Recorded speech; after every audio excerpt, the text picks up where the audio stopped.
দয়াল শ্রীচরণে আমার প্রণাম। আপনাদের আন্তরিক আনন্দিত জয়গুরু।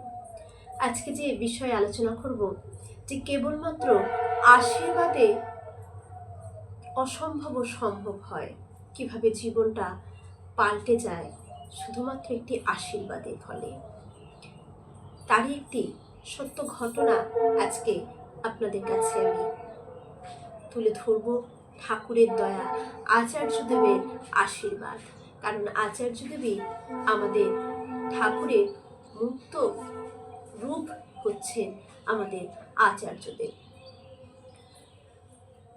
তার দয়া প্রতিনিয়ত আমরা কিন্তু বিভিন্ন আলোচনায় বা বিভিন্ন পাঠে বা এখন আমরা অনলাইনে মিডিয়াতে দেখে থাকি। তিনি নিত্যদিন তার কিভাবে দয়া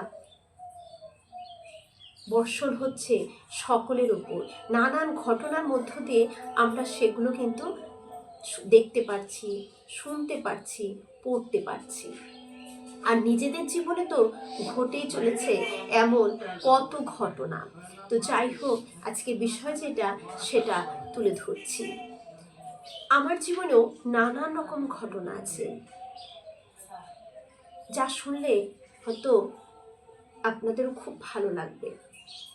আমার স্বামী খুব অসুস্থ হয়ে গিয়েছিলেন, মানে কোমায় চলে গিয়েছিলেন। তার বাঁচার কোনো আশা ছিল না। ডাক্তার বলেছিলেন যে আশা খুব কম, এখন শুধুমাত্র এক ঠাকুরের দয়া, ঠাকুরকে ডাকুন। তখন ঠাকুরের নাম ছাড়া, ঠাকুর বড়মা আচার্যদেব, এই শুধু আমি তাদের মুখ আর অনবরত নাম তো সারাদিন চলছিলই কয়েকদিন ধরে।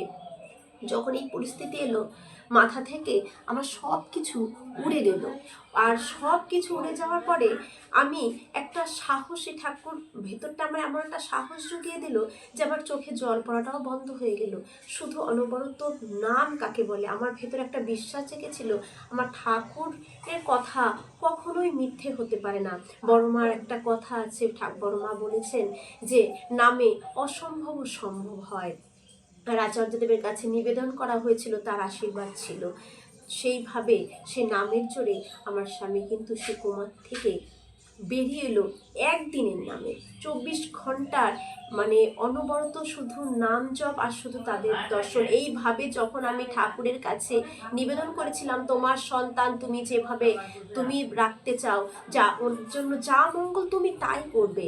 তোমার যদি মনে হয় থাকলে মঙ্গল তুমি তা রাখবে, যদি মনে হয় ওকে নিয়ে যাওয়াই তোমার ওর জন্য মঙ্গল তুমি তাই করো প্রভু, কারণ আমার থেকে তোমার কষ্টটা বেশি হচ্ছে। আজকে 4-5 বছর আগের এই ঘটনাটি।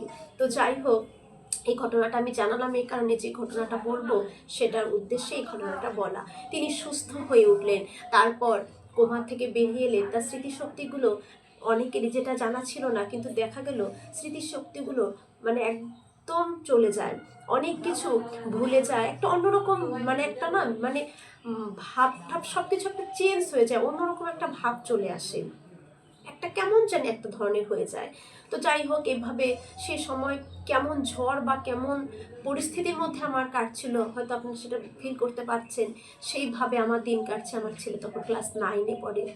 এদিকে পড়ার চাপ, এদিকে কাজ নেই, কারণ ওই পরিস্থিতিতে কাজ থেকে প্রাইভেট কোম্পানির জব করে, কাজটাও চলে গেল, কাজ নেই, কারণ যেতেই তো পারছে না। 6 মাস তাকে বেড রেস্টে থাকতে হবে, 6 মাস তাকে রেস্ট হবে, কীভাবে কাজ করবে?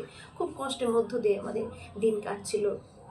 যাই হোক, কিন্তু অভাব ঠাকুর রাখেনি, এটা আমি একটা বলবো যে অভাবেও ঠাকুরকে ধরে থাকলে অভাবের সময় কিভাবে ঠাকুর পাশে দাঁড়ান। তখন মানে সবার সহযোগিতায় কিন্তু আমার ভালোভাবেই কেটেছে। ওই দিক থেকে অভাব হয়নি, কিন্তু মানসিক দিক থেকে তো একদম ভেঙেই পড়েছিলাম। তো যাই হোক, এই অবস্থায় 3 মাস যাওয়ার পর আমি যখন কলকাতায় নিয়ে গেলাম আবার চেক আপে, তখন সেখান থেকে আবার দেওঘরে যাই যে আচার্যদেবের কাছে বা ঠাকুর প্রণাম করাতে হবে, আচার্যদেবের কাছে নিয়ে যেতে হবে যে সুস্থ হয়েছেন তিনি। কিন্তু তখন সে কলকাতাতে জবটা করতো, তাকে তো সেখানে পাঠানোর আর সাহস হচ্ছিল না যে তাকে সেখানে আবার একা পাঠাবো। এই পরিস্থিতিতে সাহস মানে কি, কোনোভাবেই পাঠানোর আর কোনো নেই। কীভাবে তাকে এই পরিস্থিতিতে পাঠাবো? আবার যদি অসুস্থ হয়, আবার যদি কিছু হয়ে যায়। আমি একটা বড় করে চিঠি লিখেছিলাম, সেই চিঠির মধ্যে আমি আচার্যদেবের কাছে সব কিছু, জীবনে সব কিছু তুলে ধরেছিলাম এবং আচার্যদেবকে বলেছিলাম আমাকে নতুন করে আমার জীবনটাকে আপনি আবার সাজিয়ে দিন। আপনি যেভাবে আমার জীবনটাকে আবার সাজিয়ে দেবেন ঠিক সেইভাবেই আমি আবার নতুন করে আমার এই সংসারকে আবার সাজাতে চাই। যেভাবে আপনি বলবেন এভাবে আমি কাতরভাবে আচার্যদেবের কাছে একটা চিঠি লিখেছিলাম। যখন চিঠিটা দিয়ে নিবেদন করে ফিরে আসছিলাম বাড়িতে ট্রেনে, তখন দেওঘর থেকে ফোন আসলো। পবিত্রদা ফোন করেছিলেন। ফোন করে যে আমাকে জানালেন যে আচার্যদেব বলেছেন যে আর যেন কলকাতায় না পাঠাই, আর একটু ধৈর্য ধরে থাকতে, এখানেই যেখানে আমি থাকি এখানেই কাজ হয়ে যাবে, ভালো কাজ এখান থেকে পেয়ে যাব। তাকে যেন আর ওখানে না পাঠানোই, যখন মন চাইছে না তাকে যেন আর না পাঠাই। তো যাই হোক, মানে আশীর্বাদ, এই যে আশীর্বাদ, এখন এই আশীর্বাদটা কিভাবে ফলে গেল সেটাই আমি বলবো। তো এখানে রয়েছে, চট করে তো একটা কাজ পাওয়া কখনো সম্ভব হয় না। তখন অনেক খোঁজাখুঁজি করতে করতে কিন্তু আচার্যদেব যখন বলেছেন যে এখানে একটা ভালো কাজ পেয়ে যাবে, এটা মনে একটা বিশ্বাস ছিল। তো যাই হোক, সে সময় একটা ছোট একটা প্রথমে একটা কাজ শুরু করলো, সেটা করছে, কিন্তু ওটা দিয়ে কোনোভাবে মানে কিছুই হচ্ছে না। যত সামান্য ছিল সেখান থেকে উপার্জন, যে মায়নাটা পেত খুবই কম। তো ওইভাবেই কোনো রকম, তাও তো কোনো রকম চলছে, কিন্তু মন ভাঙেনি যে না, তিনি যখন বলেছেন নিশ্চয়ই ভালো কাজ পাবই এই আশায়। তখন দূর দূরান্ত থেকে ভালো ভালো যে প্রাইভেট যে কাজগুলো করে ইলেকট্রিকের, সেই ইলেকট্রিকের যে পোলের কাজগুলো, যে ড্রয়িংগুলো করতে হয়, সেই সফটওয়্যারে ড্রয়িং হিসেবে কাজ করে। তো সেই কাজগুলোর জন্য নানান দূর থেকেও বিভিন্ন ভালো ভালো কোম্পানির অফার আসছে করতে, কিন্তু দূর দেখে তাকে পাঠাচ্ছি না, কারণ আচার্যদেবের আশীর্বাদ। তখন বাড়ির অনেকেই বলেছে যে না হলে তুমি নিয়ে বাইরে চলে যাও, কিন্তু আচার্যদেব বলেছেন যেতে না, এখানেই ভালো কাজ পেয়ে যাব। আমি সেই ধৈর্য ধরে কিন্তু আমি আমার স্বামীকে বললাম যে না, তার আশীর্বাদ আছে, দেখবি ঠিক পাবো, এখানেই থাকতে হবে। যতই ভালো কাজ আসুক না কেন, যতই বড় মাইনে হোক না কেন, যাওয়া যাবে না বাইরে। ধৈর্য ধরে থাকতে থাকতে 3 মাসের মধ্যেই একটা ভালো কোম্পানি, যেই কাজ করতো সেই কাজটাই সে পেয়ে গেল, একদম আমার বাড়ি থেকে 20-25 মিনিটের জায়গাতে। সেইখানে সে কাজটা সে করা শুরু করলো। যেমন কোম্পানির মালিক, পিএম স্যার, যত স্যার রয়েছে সবার ব্যবহার অত্যন্ত ভালো, এবং দেখা গেল যে পিএম স্যার, যেসব স্যাররা রয়েছে তারা আমার ঠাকুরের দীক্ষিত। তো ওখানে আরও ভালো হয়ে গেল, এবং কয়েকজন আমাদের সেই ঘোষ আমাদের মধ্যেই হয়ে গেল। সেটা মানে আর এত আমার স্বামীকে সবাই, মানে কোম্পানির মালিক থেকে সবাই এত ভালোবাসে, সবাই এত বিশ্বাস করে, মানে একটা সুন্দর একটা জায়গা পেয়ে গেলাম এই কোম্পানিতে ঢোকাতে। তারপর দিন দিন মায়নাটাও বাড়ানো শুরু করে দিল, মানে ওর কাজে সবাই খুব খুশি হওয়া শুরু করে দিয়েছে যে এত ভালো কাজ, একটা বিশ্বাসী। তো সেইভাবে আজ যে মায়নাটা এবং এই কোম্পানিতে একদম সরকারি চাকরি, যা সুযোগ সুবিধা, পুরো সুযোগ সুবিধা এই কোম্পানিতে রয়েছে। আজ কিন্তু মানে কি বলবো, সত্যি মানে একটা ঠাকুরের যে আশীর্বাদ, আচার্যদেবের আশীর্বাদ, যদি শুধু ধৈর্য ধরে বিশ্বাস করে যদি থাকা যায়, সেটা আশীর্বাদ ফলবে, এবং সেই আশীর্বাদের বর্ষণ এভাবে ঝরে পড়বে যে আমি আমার নিজের জীবন দিয়ে এটা আপনাদের বলছি, যে বিশ্বাস করতে পারবেন না, সব কিছু দিয়ে আপনি ভরপুর হয়ে যাবেন।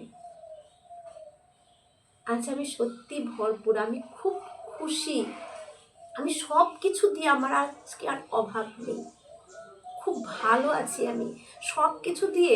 মানে লক্ষ্মী বলে, ঠাকুর বলেছেন না, নারায়ণকে যদি সন্তুষ্ট করা যায়, লক্ষ্মী আপনা থেকেই, দেখবেন এই কথাটা আমি অনেক আলোচনায় এই কথাটাই বলি, কারণ আলোচনার প্রসঙ্গে ঠাকুর কিন্তু এটা বলেছেন যে নারায়ণকে যদি সন্তুষ্ট করা যায়, লক্ষ্মী বরণডালা সাজিয়ে আপনি থেকে আপনার ঘরে তিনি আসবেন।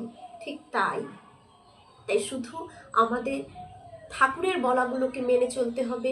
তাদের আশীর্বাদ মানেই কিন্তু অনুশাসনবাদ।